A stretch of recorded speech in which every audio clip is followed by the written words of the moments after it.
storyteller of the night who says this about their favorite Jewish food. My favorite Jewish food is bagels and lox. Oops, that's mine. Hey, I was like, we are twins. All right. It's now my pleasure to introduce the final storyteller. My favorite Jewish food is all of them. Maybe we are twins. Because they are holy works reflecting God's love of humankind, except chopped liver. Chopped liver can go to the hell we don't believe it. Please welcome Bruce Manning.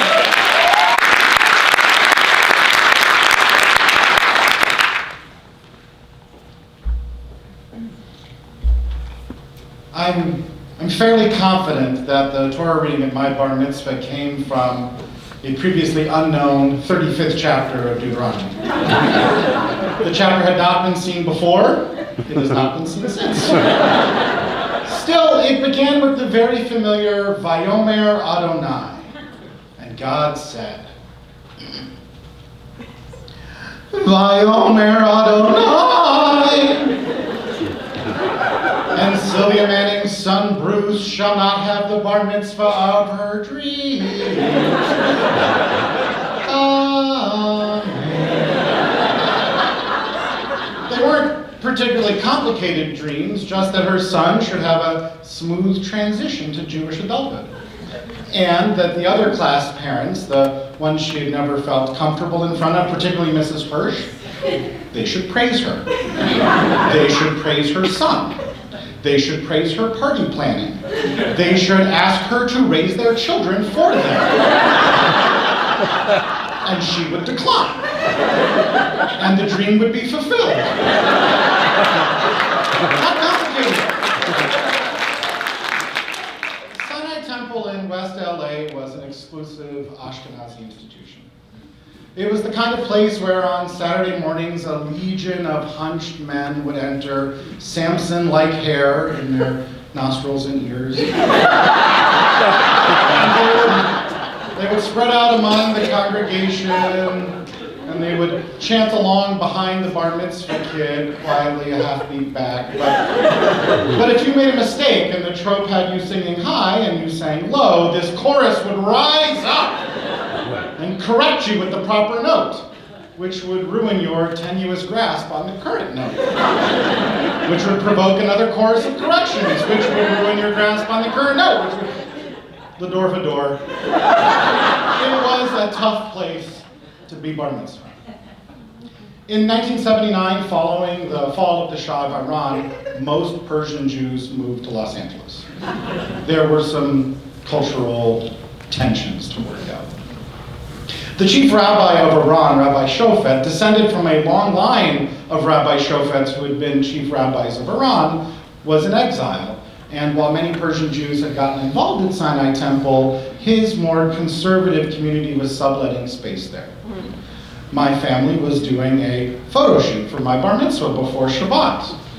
The photographer was working very hard to find an angle, a distance, some lighting, where I was recognizable as a particular person, Sylvia Manning's son Bruce, but not revealed as a zit with a torso, which is what I was. This took some time. The photo shoot dragged on. But by Ashkenazi time, we were right on schedule. Rabbi Shofet, however, worked by objective time. So at his appointed hour, he just busted into the sanctuary, climbed the bima, went to the other pulpit, and began to rehearse, photobombing the rest of my modeling career. This compares favorably to my brother's experience. He's actually here from New York today. And this does compare favorably because at his Thursday morning minyan, he had terrible, terrible nerves. And so just as the service was starting, he fled. And his tutor went right after him, and then after them went Rabbi Shofet, the chief rabbi of Iran. And when my father arrived at the bathroom trying to find my brother, he couldn't get in because the chief rabbi of Iran and the tutor were yelling at each other. The chief rabbi was offended that my brother had worn his tallis into the bathroom. The tutor was arguing for extenuating circumstances. They were gesticulating wildly. They were paging through text, finding quotations to support their argument. They were snapping at each other in Hebrew and in English, and it's possible that the chief rabbi of Iran, Rabbi Shofet, was making inappropriate remarks in Farsi. And it's possible that the tutor was making inappropriate remarks in Yiddish. And no one was paying any attention at all to the sick kid. In some ways, this is a perfect metaphor for Sinai Temple in the 5740s.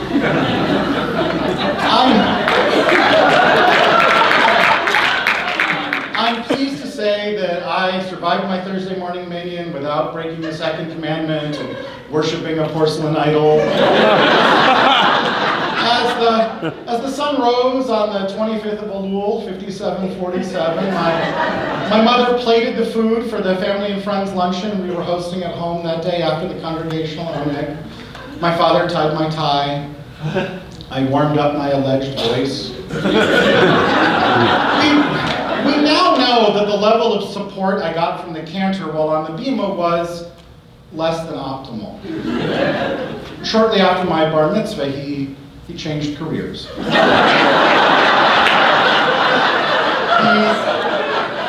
began a career doing what my parents euphemistically told me was designing women's evening wear.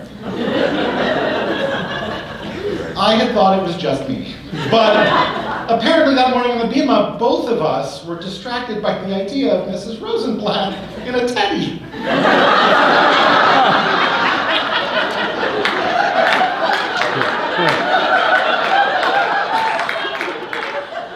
The congregation stood and sat and stood and sat and stood and sat, and the Torah was paraded, and I gave the old men many, many opportunities to correct me. My non-Jewish friends refrained from making farting noises inside of prayer. Mostly refrained from making farting noises during silent prayer. And then Rabbi Schranz began his sermon, and I don't remember any part of it.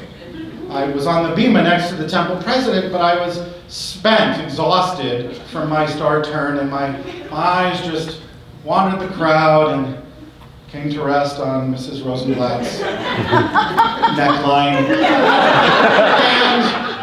And as entrancing as that was, I couldn't help but notice that slightly to her left sat family friend Les Perlman. And the more the rabbi talked, the redder Les got. Sermon red, sermon even redder, sermon purple, sermon 100% Manischewitz.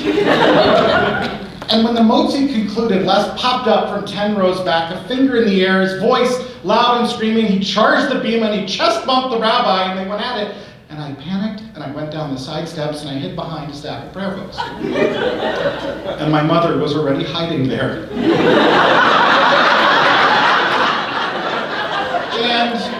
And she explained that Les was Berkeley in the 60s left, and the rabbi was Reagan in the 80s right. And that although she thought that Les was right, he was also very, very wrong. We gathered up our family, our friends, Les. We walked home, and my mother's grand, sweeping, help yourself gesture was halted mid-sweep when she realized what happens when you leave corned beef on silver platters for a couple of hours. The silver turns black. The meat turns green. The dream was officially dead. Mrs. Hirsch had won another one. I can admit now as an adult that there was one more, possibly factor, just one more, that might have contributed to the death of my mother's dream.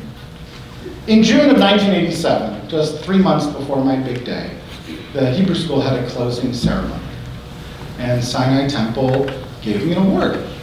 It was an award that maybe they didn't give every year, or maybe they had never given before. And I was specifically instructed to bring the certificate home and show it to my parents.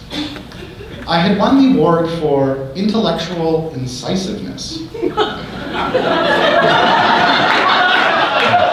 This is how a Hebrew school teacher says, your kid is a special kind of asshole.